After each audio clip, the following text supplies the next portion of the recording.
आज 15 अगस्त का दिन हम लोगों के लिए हर्षोल्लास का दिन है, खुशी का दिन है। हम सभी लोग ये जानते हैं कि हमारे मुल्क में अलग अलग मज़ाहिब के लोग रहते हैं और अलग अलग त्यौहार अपने अपने मनाते हैं, लेकिन ये दो त्यौहार राष्ट्रीय पर्व ऐसे हैं जिसे तमाम मज़ाहिब के लोग मिलजुल कर मनाते हैं। अगर आप ये सवाल एक बच्चे से भी करिएगा कि 15 अगस्त क्यों मनाया जाता है, जैसा कि आज हम लोग मना रहे हैं, तो बच्चा भी यही जवाब देगा कि 15 अगस्त 1947 को हमारा देश अंग्रेजों की गुलामी से आज़ाद हुआ था, इसलिए हम 15 अगस्त को एक पर्व के रूप में मनाते हैं। इतना ही कह देना ये तो सही है, लेकिन काफी नहीं है। हमें अपने पुरखों की कुर्बानियों के बारे में भी जानना होगा और पढ़ना होगा।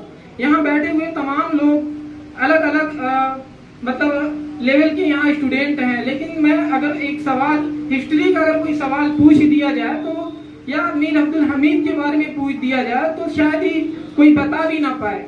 तो मुझे लगता है कि हिस्ट्री भी पढ़ना चाहिए, और 15 अगस्त और 26 जनवरी जब आती है तो सिर्फ चुटकुले और शायरी के लिए नहीं होता है, वो तो होता ही है, लेकिन उसके साथ साथ हमें अपने इतिहास को भी दोहराना चाहिए, क्योंकि आज मुल्क के क्या हालात हैं आप अच्छी तरह जानते हैं। हमें अपने पुरखों को याद करना चाहिए कि हमारे पुरखों ने अपने लहू से इस मुल्क को आज़ादी दिलाई है, उनके खून के कतरे यहाँ की मिट्टी में जज्ब हैं। अगर आप याद करेंगे तो दिल्ली उर्दू अखबार के एडिटर मौलवी मोहम्मद अबू बकर, जो इस देश के पहले जर्नलिस्ट थे, उनको 1857 की जंग आज़ादी की रिपोर्ट छापने की वजह से अंग्रेजों ने उन्हें तोप के गोले से बांध दिया और बांध कर गोला दाग दिया था।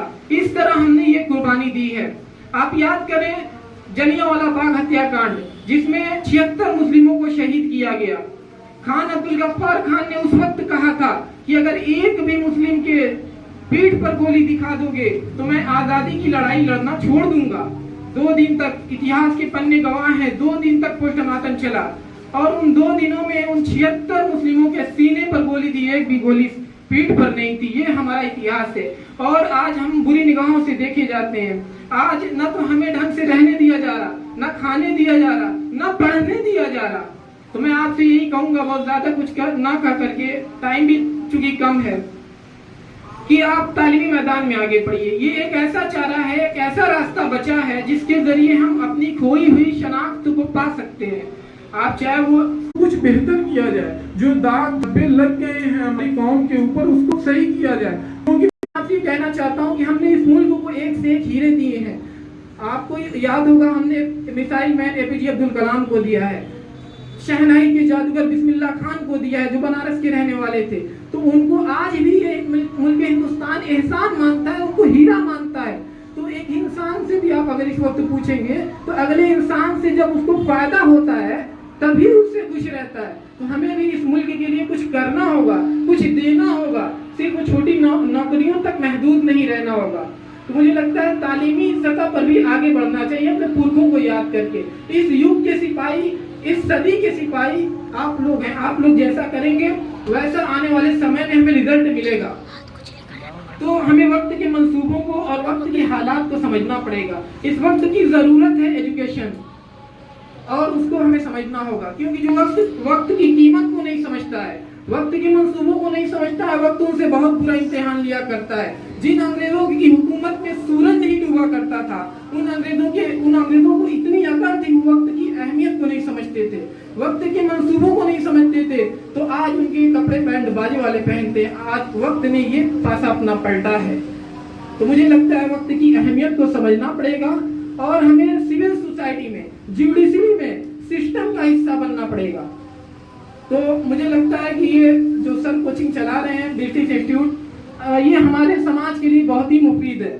और किसी भी फील्ड में जाएं, आप चाहे लॉ के क्षेत्र में जाएं, चाहे अदर किसी भी फील्ड में जाएं, तो आपके लिए इंग्लिश ये मान कर चलिए कि कंपलसरी हो गई है। तो जो एसओ साहब थे थाने के, उन्होंने पकड़ा हुआ था, तो शायद हो सकता है उनको इंग्लिश थोड़ा नॉर्मल रही हो, या देखते हैं कि अगला बंदा कितना लॉ, कितना वो जानता है, कितना पढ़ा लिखा है। तो वो बंदा लगा इंग्लिश में बात करने, इंग्लिश अच्छी थी। अब उतने उनके पसीने छूटने लगे। 2-4 IPC, उनको लॉ का छात्र था, IPC भी गिना दिया उनके सामने कि ये हम मतलब FIR कर सकते हैं आपके पास RTO का मतलब अपर लेटर नहीं है, कैसे आप हमें रोक रहे हैं। वहां से उनके पसीने छूटने लगे, और एक तो इंग्लिश में फौरन उसे छोड़ दिया। यार ये लॉ का स्टूडेंट है, इसको छोड़ो नहीं तो घेर देगा कहीं से भी। तो लॉ का होना से तो मसले का हल नहीं है। ऐसे भी वकील लोकला हैं जो पढ़े हुए हैं, हिंदी मीडियम से हैं, लेकिन उनकी वो वो मुकाम नहीं पा पाते हैं। आपको अगर पढ़ना है तो इंग्लिश से पढ़िए, इंग्लिश अच्छी करिए, बस ये मेरी रिक्वेस्ट है। एक शेर के साथ मैं अपनी बात को खत्म करता हूँ कि हमको मक्तल से बहरहाल गुजरना होगा, हमको मक्तल से बहरहाल गुजरना होगा, बच गए हम तो किसी और को मरना होगा। अगली नस्लों को तबाही से बचाने के लिए जो भी करना है इसी नस्ल को करना होगा, जो भी करना है इसी नस्ल को करना होगा। Thank you.